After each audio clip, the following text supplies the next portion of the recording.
Yeah, I believe environment always wins. At some point, a leader needs to reflect and look at themselves and what environment are you putting people in. The fish are not sick, the water's dirty. If you put a healthy fish into an aquarium that is dirty water, they're going to get sick. Mhm. But were they sick going into it, or did the environment not set them up to thrive? So I think that it's the same thing with sports. As parents, it's our obligation to put our kid in a successful environment so that they could thrive. Welcome to the Captains and Coaches podcast, where we explore the art and science of leadership through the lens of athletics and beyond. I'm your host, Tex McQuilkin, coming to you from the Lacrosse Barn in Dallas, Texas, for a very special episode.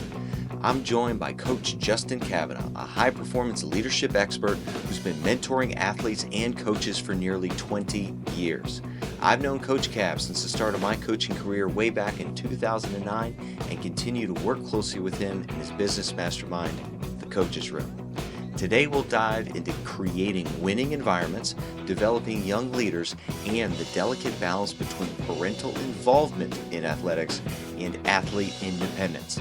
Coach Cav brings powerful insights on how to help athletes find their confidence, stay on track with strategic goals, and learn to win the right way. Now, let's pass the baton off to Cav as he helps us raise the game. Ready, and break. We are on location in Dallas, Texas at the Lacrosse Barn, and excited to announce that we're the first podcast to be recorded in the Lacrosse Barn studio. So thank you to Nick Tintle in the Lacrosse Barn here in Dallas, Addison area, Texas. I don't think we've done a podcast where we're both at home. I've either No. been all around the world. I was in Japan, in Paris, we talked. So it's been a lot of fun. So this is the first time we get to do this in person, somewhat hometown. Yeah, very much so, man. So, Coach Cav, welcome to the show. We've had a lot of great conversations, a lot of value that you brought to my professional and personal life. So I'm grateful for every minute that I get to spend with you since 2009, way back when, until today. Here we are, 2025. Yeah, it's been a long time. It's been a lot of fun too. I think it's really cool to watch. I think one of the coolest things about life is being able to watch your friends outgrow their current situation and grow into the vision that they set for themselves and beyond what other people thought was possible. I think I've been able to see you do that, and I also been able to see you impact a lot of lives along the way. That's, that's what I'm in for, is to take others where they can't take themselves, that they want to go, to quote Martin Rooney, who also gifted me that book. Absolutely. Yeah, Martin is, I think what happens when it comes to coaches that we look up to, Martin's a prime example of somebody who like walks the talk. And if you spend enough time with him, you'll start like he'll almost like infect you with his enthusiasm. He'll infect you with his tenacity. And it's also what he'll do is you'll pull out some of these golden nuggets, but then you also see it in practice. So I think that he's an incredible writer, but he's a more impressive coach. hmm So if you, I love the fact that you got something out of his books, but I think it's more important if you get to spend some time with him, you realize like kind of like when you meet your heroes, they're disappointing. I didn't know Martin the author. I knew Martin the coach. So I felt really good passing out his books because I know that the lessons have deeper meanings because there's a level of like authenticity to them that I've seen happen. hmm And that's another thing I value from you is learning from other people. And another piece that you passed along for me that you learned was the fish is not sick, the water is dirty. Yeah, I believe environment always wins. And Uh-huh. there's this concept that, and I think there's a book out there, but it was taught to me by a mentor. It's like, hey, you're always complaining about things that you're finding in certain environments that the people aren't able or they're not thriving or that they're not the right fit. And this is true to some extent, but at some point a leader needs to reflect and look at themselves and what environment are you putting people in. And the fish are not sick, the water's dirty. If you put a healthy fish into an aquarium that is dirty water, they're going to get sick. hmm But were they sick going into it, or did the environment not set them up to thrive? So I think that it's the same thing with sports. As parents, it's our obligation to put our kid in a successful environment so that they could thrive. And every environment has to have, I think, three components in order for it to be successful. So it needs the person in the environment need to have the will, right? So like there needs to be the willingness of the environment and the person needs to have the will to show up to do that. There needs to be the circumstances. meaning that the environment's going to play into an opportunity for them to get better. And then number three, there needs to be the skill, and there needs to be the skill desire for growth for that person. So, for instance, if I want to get better at something, then the skill of that environment or the coaches within that environment need to be beyond my current skill level. Mm-hmm. Because if not, you're going to create disengagement, you're going to create frustration, and overall, what will end up happening is they're going to be kind of slow in their progress. And I think that every person has a desire for growth and they have a desire for progress. So if the environment doesn't suit their ambition and their opportunity for growth, then what happens is that you create a lid. And that's the way I kind of looked at it. So I truly believe like it's our job as adults to put athletes in an environment for them to be successful. That's one thing that I always look towards. That's why I like the high school level. So stepping into that and then meeting the kid where they're at and understanding that I've worked with these individuals, I've worked with athletes, I've seen great potential. So certain levels I can almost fast forward and see 4 years down the road where we are. And then one term I do love is level set on skill set. So helping them understand where they currently are and they become more coachable because they can take the guidance. So sometimes you have kids that's esteem is way too high, right? We get the guy that's burnt on a go route, comes back limping to the sidelines, he's fine. Or you get the kid that's down below where he should be or where you feel that he is as a coach, and then you have to help raise him up so then he starts to listen and believe. So he's not where he needs to go yet, but he's where he's at, and you need to help get his confidence to where he's at so then we can really excel. Yeah, I think confidence comes from them looking back after their experience and proof that they could do it. Hmm. So I think what I tell people is number one, I think that every person has something in them that God has put in them that if they gave it to someone else, it would be worth billions of dollars. Because if you could take out something that is your greatest quality and give it to somebody else, you'd be a billionaire. And for me, a lot of times people look at me and go, man, if I only had your confidence, because I do, I have a very strong belief in myself of whatever it is that I'm going to venture into. Um, but it's also because I have enough past experience to look at what I'm good at. I stay in my lane. So I really only do things that I know I'm going to be dominant in. I'm not going to go play basketball. I'm not going to go, do things. There's a lot of jokes on like my first time grabbing a lacrosse stick at Johns Hopkins and, smacking myself in the nuts and going, oh my God, like, okay, this is a different sport. When you don't have the skill and you don't have the proof, your confidence is going to be shaken. Hmm. But when you have proof of experience and it's just time and time again that you know that you could win, your confidence grows. So true confidence comes from belief and experience because it's just repeatable truths that they can see over time. Hmm. So I tell people that it's not about confidence, even though that's what everybody wants from me or from the environment. It's about courage over confidence because if you have the courage to take the action, you go into an environment now. Now you're in an environment that's successful for you. It has the will, it has the skill, it has the circumstances, which means the opportunities are there. You do that over time, you get better. You have now proof based upon the experience that you're going to be successful. And then looking backwards, it's a reflective concept. I then have the confidence. Hmm. Yeah, I like that reflection piece, and then it frames it as positive, right? Think back to your high school ball days with the old film room. That's not a positive experience. So we're reflecting back, and it's always highlight, rewind, mistakes, Sometimes those highlights aren't highlights for me though, you lowlights. know? Yeah. I mean, what am I joke around and be like, I'm on Sean Taylor's highlight tape. No, no, no. I'm on Sean Taylor's highlight tape. He's not on mine. So unfortunately, that's not a highlight that I want to watch because I don't look that great on Hmm. it. But we look at those moments and we know that something is true. The eye in the sky never lies. So there's this level of like reflection and go, I have to be realistic with myself, be honest with myself and say, okay, I may have felt that I was in a different position. I may have felt that the outcome of that play was different in my head, but it's not different on film. So I need to understand that. And then there's also evidence Hmm. there. So it's like almost less emotional because of that too. Yeah. So speak to us about helping athletes reframe because they go into film rooms scared because one reason or another. They know they made a mistake. They don't want to relive it. But how can you help reframe an athlete's mind to watch a mistake as this opportunity for growth versus this hideaway moment where I'm putting on my hood and putting my hood down and like Homer Simpson sneaking into the bushes? I think just like in leadership and working within teammates, feedback's a gift. So if I get feedback from someone else and you tell me, "Hey, Cav, you know, I know you're coaching me on this, but sometimes the way that you approach it, I don't hear it all, or maybe that's not the right way that you should handle that athlete. They needed to be coached slightly different." I could be emotional about it and be like, "Hey," and I could be aggressive.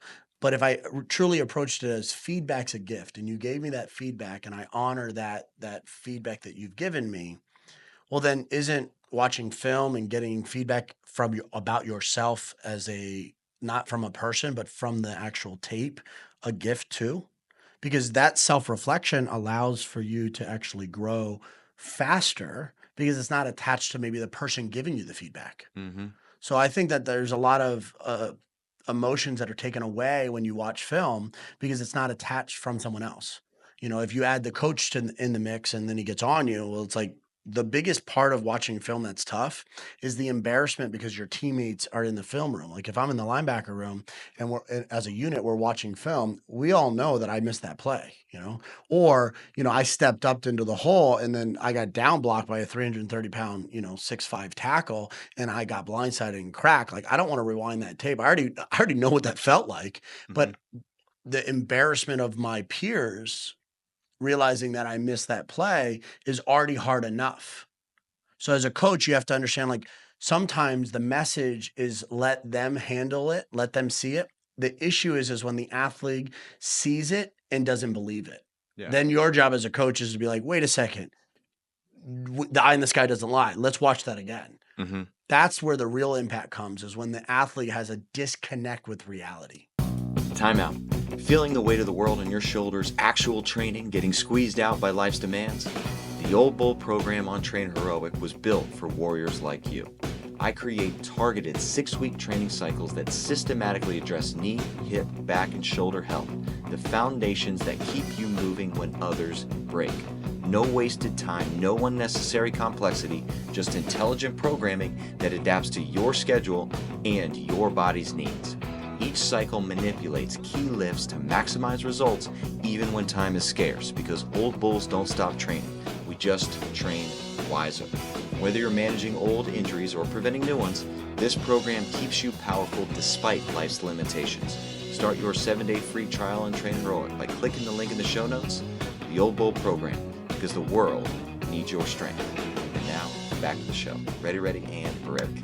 I want to spend some time, and I'm glad you said disconnect with reality and conversation that we had where it's performance and then coaching feedback and a sense of rebellion from an athlete and this feedback loop.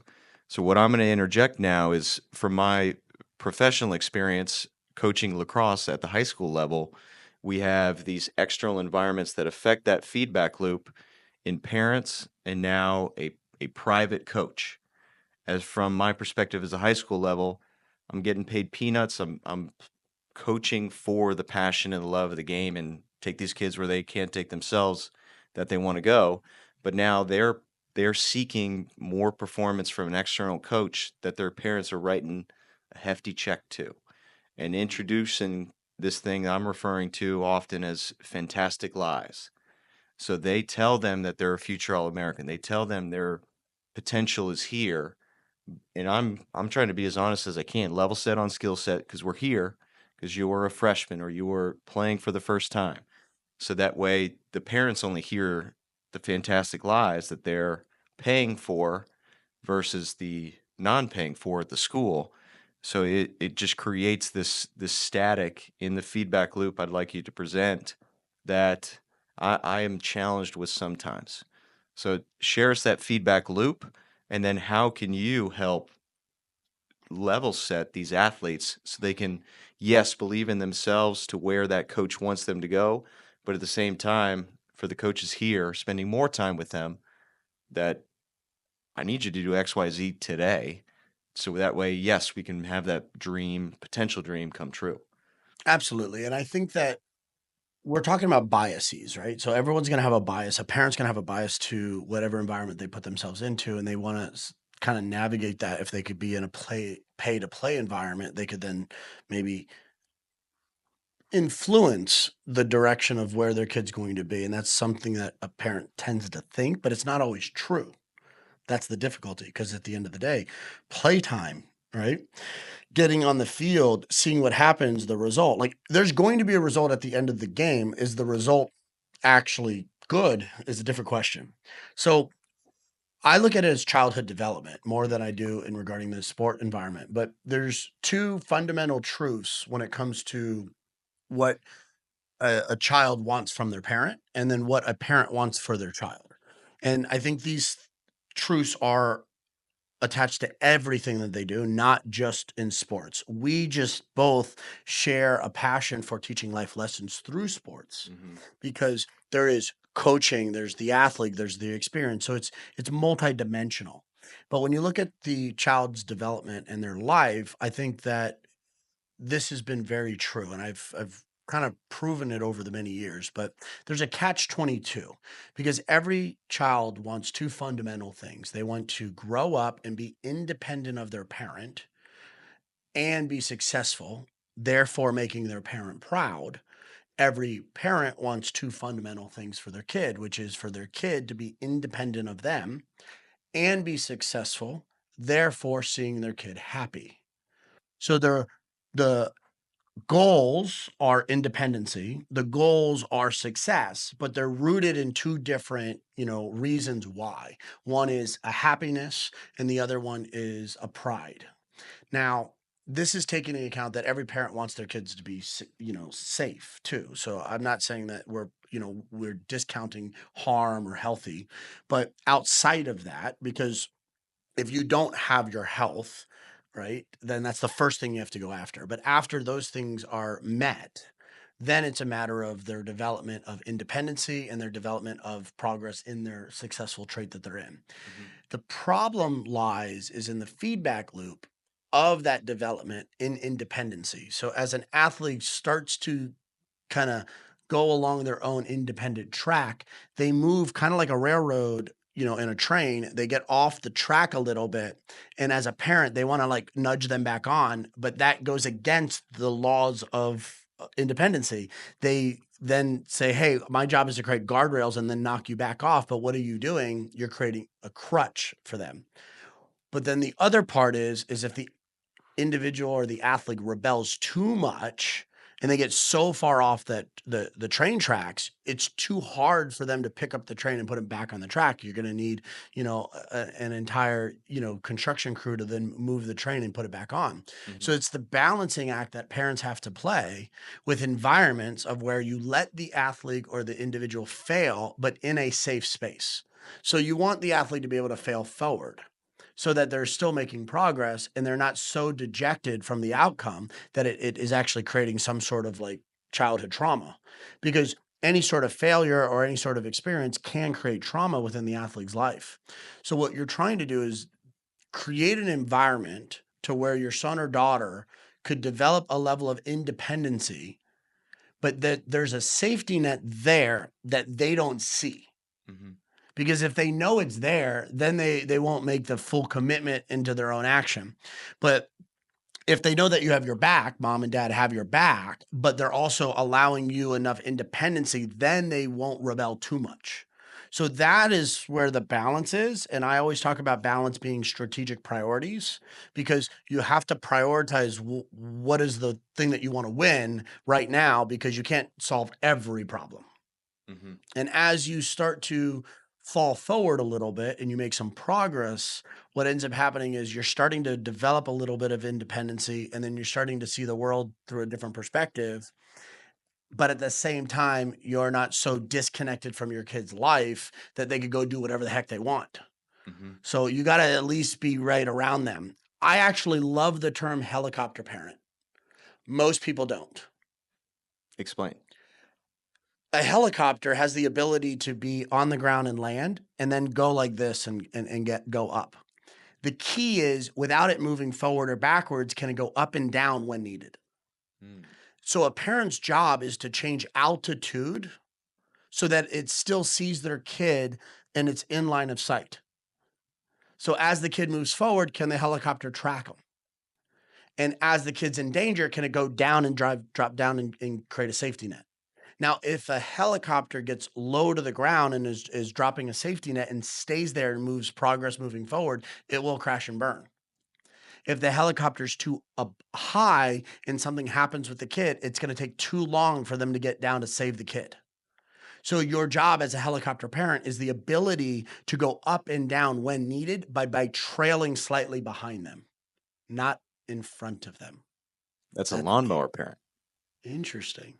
We're just mowing down all challenges, speed bumps, etc. So it's an easy path for them. Yeah, so I actually love the term helicopter parent. I think it's misused, misrepresented. If you truly understood what a job of a helicopter is and how it's actually framed within the sight of a parent, it's actually really valuable. They just need to learn how to know where to uh, gauge altitude at the right time. Mm-hmm. Yeah, I like that. And how I've communicated with parents in that respect is they're an expert in their own child.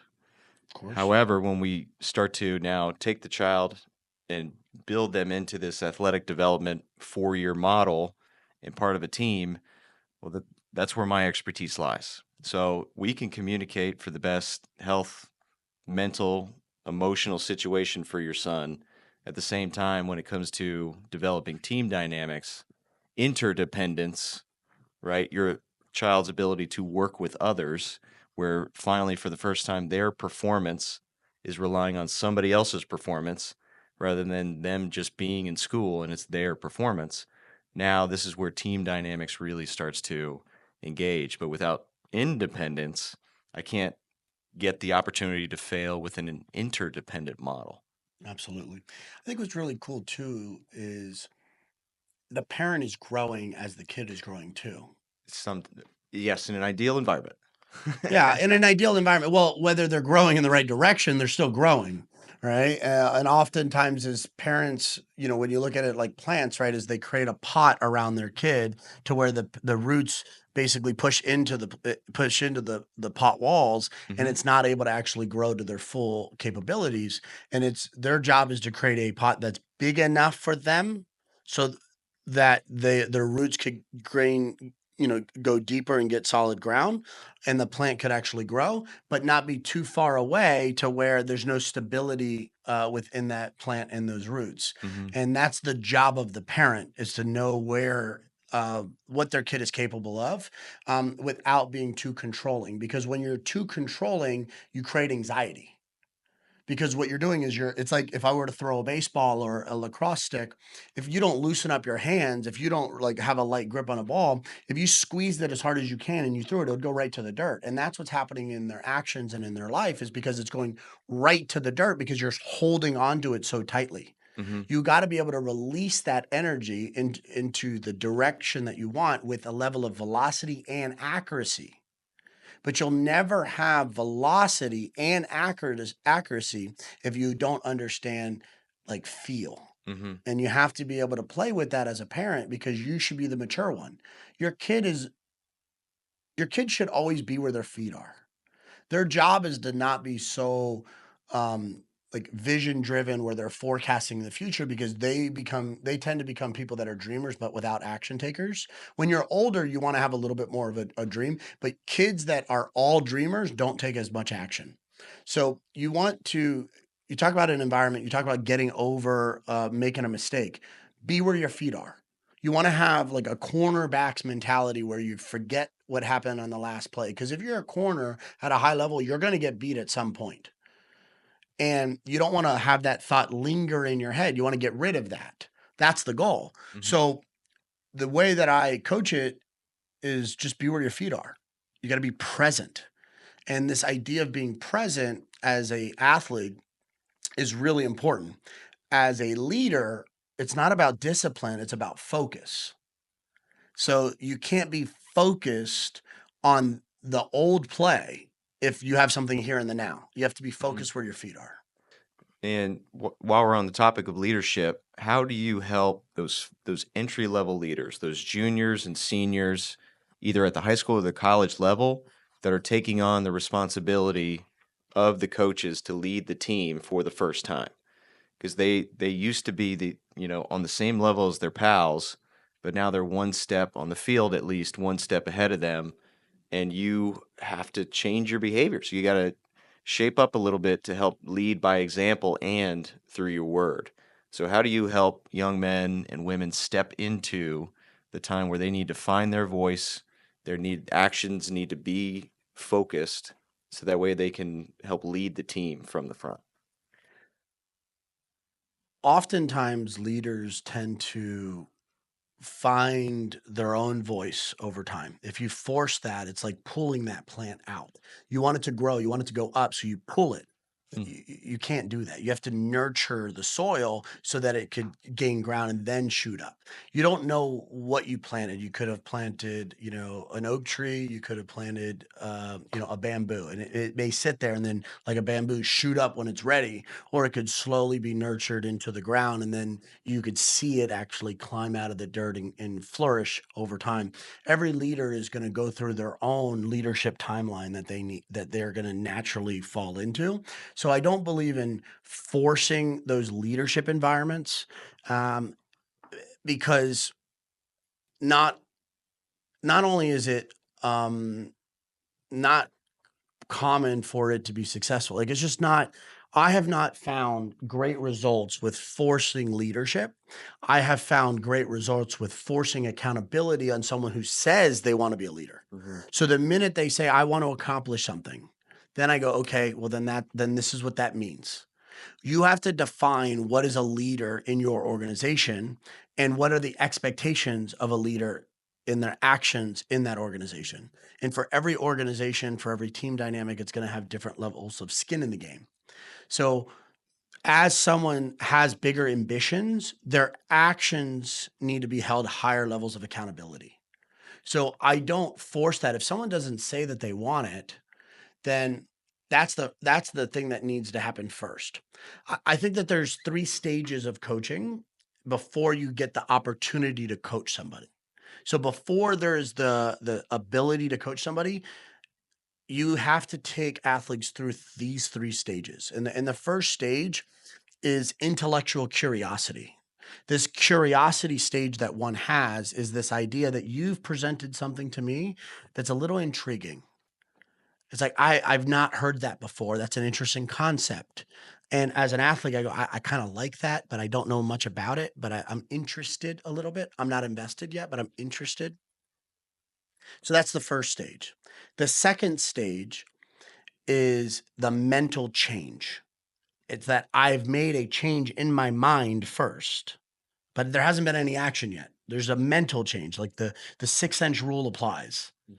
Is that I've in my mind, I had an enlightenment moment, and this happens when they go, "Aha, that's right." It's a light bulb experience that they have, and things start to turn on in their bodies a little bit, but they don't take the action. They've taken the change moment in their mental position. So there's a thing called mental change that we go through. And then the third stage after intellectual curiosity and mental change is commitment. And now they say, I commit to this. That commitment then possesses a requirement for action. Because if they commit, but they don't act on it, that's when you have an integrity line around themselves, which is lying.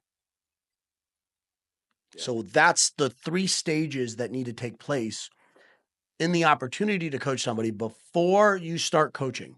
So your job as a coach is prior to the action to take the athlete through those 3 stages: intellectual curiosity, mental change as a model, and then commitment. Timeout. Text here at Train Heroic headquarters, meeting with the team to talk about the coaching experience that I'm able to provide for my athletes. So if you're a coach and want to put your program out there on an app that athletes actually enjoy using, Train Heroics for you. I've been using it since 2014, delivering literally over tens of thousands of workouts to athletes, And a Train Heroic allows me to provide the unique coaching experience that I want to. Uploading video, providing coaching feedback, directions, and building a community. That's why I love Train Heroic. And if you want to take your athletes where they can't take themselves, that they want to go, head to trainheroic.com/captains and check out how you can deliver programming to them. And now back to the show. Ready, and rip. I love it. That's why I love the middle school, high school age, because there's this switch, as you mentioned, but I like that 1, 2, 3 phases as well, where having fun is going from just being with my boys, playing grab ass, to having fun is being good. When my skill starts to click, I understand the offense, and now we're having fun because we're playing well. And that usually, hopefully, middle school sometimes leaks into high school level, but yeah, the Well, I mean, if phases you look works. at like Istanbul's model of childhood development, and you look at this kind of concept of around like play for the experience or play for play, or play to win or play to compete, like these are all different phases that the development that childhood development go through. We just need to make sure that the environment meets the needs of the athlete in the stage that they're in. Hmm. And one thing that I will say is there's a lot of lessons in losing, but I'm not a fan of them. I think that there's greater lessons at a high level in winning. And the reason why is because winning creates more momentum than anything. And that feeling is really validating. A lot of people don't know what it's like to win. And I really much pride myself on being a winner within the rules. Right. So I think that if I had to be remembered for something as winning the right way, it may be hard, it may be tough to get there, but like we're gonna have the integrity test along the way. And if we win the right way, it feels really good. Hmm. So I don't think a lot of athletes know how to win. They don't experience it. No, and this is going to lead to my final question. It's very interesting. Certain individuals that I've worked with at the high school level, where it's become where trying is no longer cool, Mhm. caring is no longer cool, and I feel that they're just scared of losing. So then it inevitably leads to losing. So they're too scared to try. Trying's not cool. So then they lose anyway. So that winning, they don't know how to win. So how would you frame this for them to help them just small wins that lead to game victories? Like what's more than just a game to help them understand and learn how to win? I think that effort is really important though, because effort is an internal measurement. You are the only one that knows if you're putting the most effort possible into whatever environment that you're in. So if I tried my best, what does that mean? I gave it my all. I gave it 100% coach. Like, well, what does that mean? You don't know what your limits are until you push them. So, I wrestled my entire life at a very high level and competed. um, you don't know where your gas tank is until you truly run out of gas. So, boxing, you say, hey, like, let it rip, like, let your hands go. And I run out of gas if I let my hands go. Like, well, you don't know when you run out of gas until you run out of gas. I think that kids need to be able to experience a level of fatigue and then understand how resilient they are to bounce back from that so that they can actually justify putting more effort in. Hmm. Because if they start to understand, like, I could put more effort in than I thought I had, then they will start putting that effort in. But if they think, oh my God, if I do this, I'm going to get tired, then they hold back. And when they hold back, they don't show up themselves. A lot of injuries happen when you don't go full speed Yeah. because you're kind of like, you're a little half-assing it, but you take it down to like 70%. You don't take it down to like 50.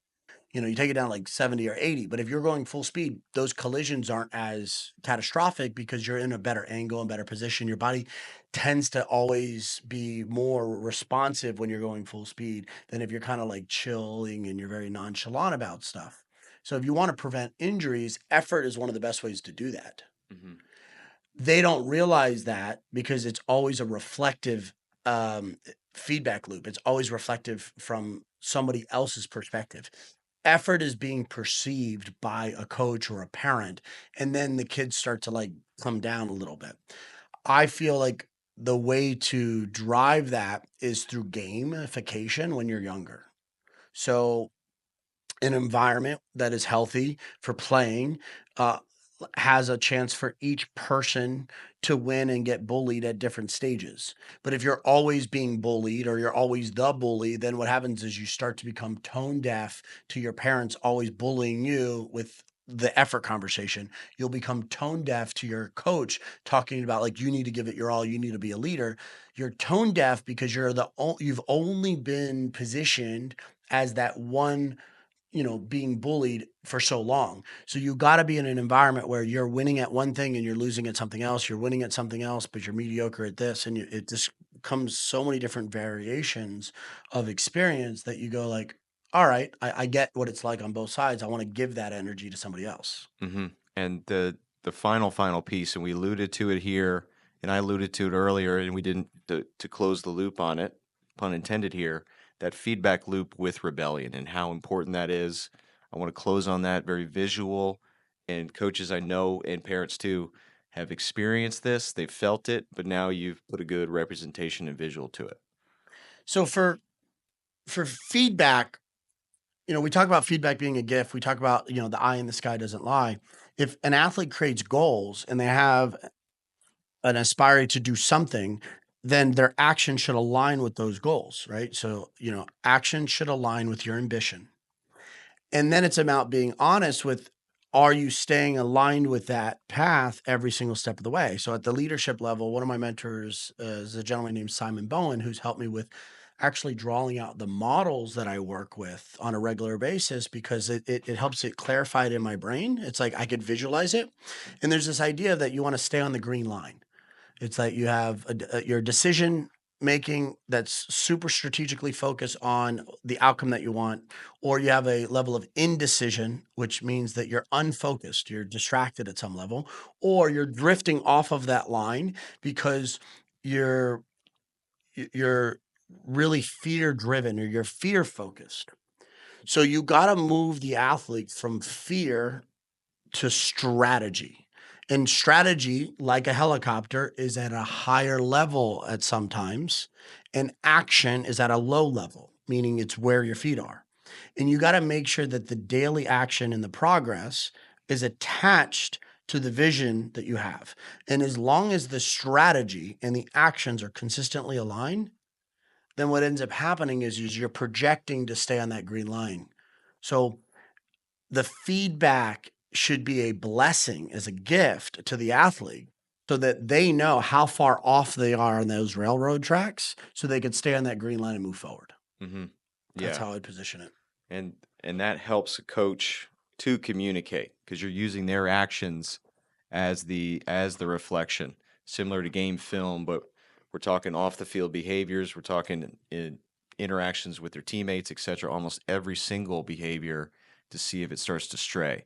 But if we are waiting only till game time or reflecting on film to call these things out, then maybe we're too far away from the tracks, and that's where conflict can really explode for a team versus the small wins that keep them on track. So the last thing I want to leave you with is just the timeline of feedback needs to be quick. Yeah. Most feedback is given too long, and it's what happens when uh, it actually starts at the workforce because workforce feedback is delayed. Because it rolls up to the management level, then they have to go through the process, and then they kind of set up their one-on-ones, and they do these meetings. So parents are used to delayed feedback, and they don't like it in their own work, so that they force immediate feedback with their kids. So, I'm gonna leave you with 2 things. This idea is one of the greatest gifts that you could give a parent is having a redo, right? You get a mulligan in life, and the way that you do it is you should have 2 car ride home. You should have 2 car rides home every day with in your head as a parent. So the first one is I'm sitting in stands, I'm watching my athlete get practice or in a game, and then I play the car ride home in my head. What's gonna happen? What questions I'm gonna ask them? What things I'm gonna say that are good? And then I go think to myself because I know my kids so well. What are they gonna say? How that's gonna go? And then I go, okay, is that how I want this conversation to go? Maybe, maybe not. And then I actually have the real car ride home.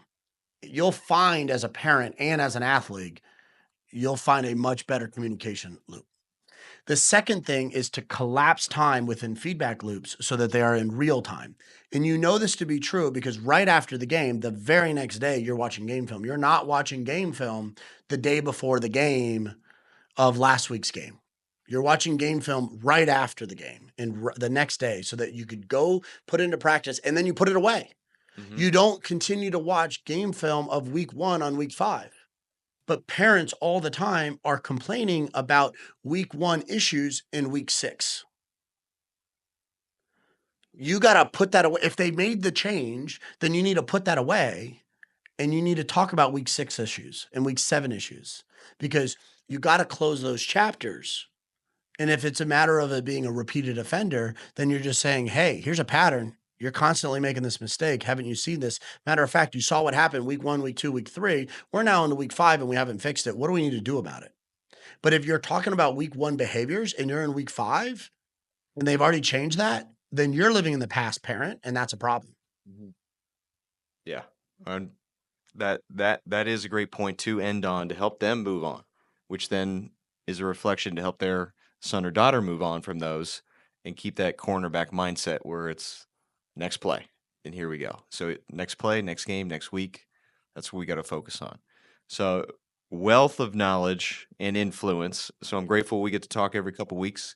Grateful for all the years and experience that you've passed along to me, that I get the opportunity to pass along to all my athletes and coaches. So I appreciate that. I think we have a shared mission of teaching life lessons through sports as through the lens of the athlete, as through the lens of the coach, and through the lens of the parent. I think that trifecta is really special because we could create an environment that wins. Mm-hmm. Thank you so much, man. Boom. Thank you. All right. And thanks to Nick, this beautiful new lacrosse barn. It's amazing. It's So amazing. cool. And scene.